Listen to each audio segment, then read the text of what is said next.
இப்பயாச்சும் நான் சொல்றதை கேளுடா. நீ இப்படியே இருக்கனால எதுவுமே மாற போறது இல்ல மச்சான். இன்னும் கொஞ்ச நேரத்துல அவளுக்கு கல்யாணம் ஆக போகுதுடா.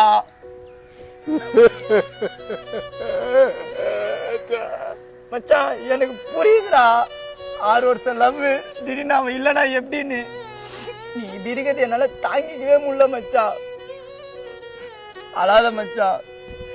இல்லை மச்சான், ஒன்று நான் எதாவது பண்ணிக்கணும் இல்லை யாரையும் எதாவது பண்ணிடணும்னு தோணுது மச்சான். டேய் நீ அதெல்லாம் எதுவுமே யோசிக்காதடா. வா நம்ம வீட்டுக்கு போலாம். வா வா மச்சான் வா.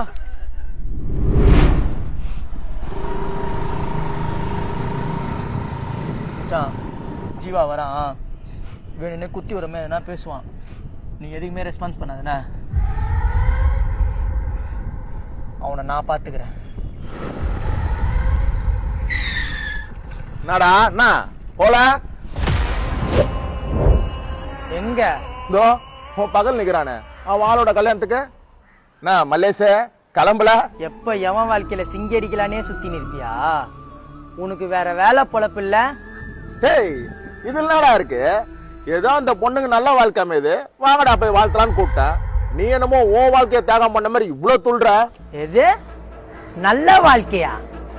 அவளே ஒரு ஓடுகாலி. என் மச்சான விட்டு இன்னொருத்தவங்க கூட போய் இருக்கிறா. அவளுக்கு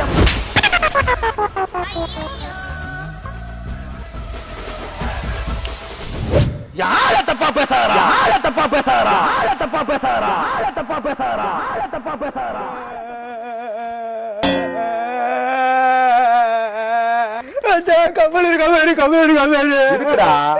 எனக்கு உள்ள போடாமதே இருக்குடா. இந்த நாய் சூசைட் பண்ணிக்க போதுன்னு 2-3 நாள் லீவ் போட்டு இந்த நாய் கூடவே இருந்தேன்டா. புச்சுன்னு விட்டான்டா கைய. கமல் இருக்கா மாரி, கமல் இருக்கா மாரி இருக்குடா. நான் கால் தான் கொஞ்சம் ரெட்டா இருக்கு. எனக்கு உள்ள போடாமதே இருக்குடா. உன்னை என்ன பண்றோம் பாரு.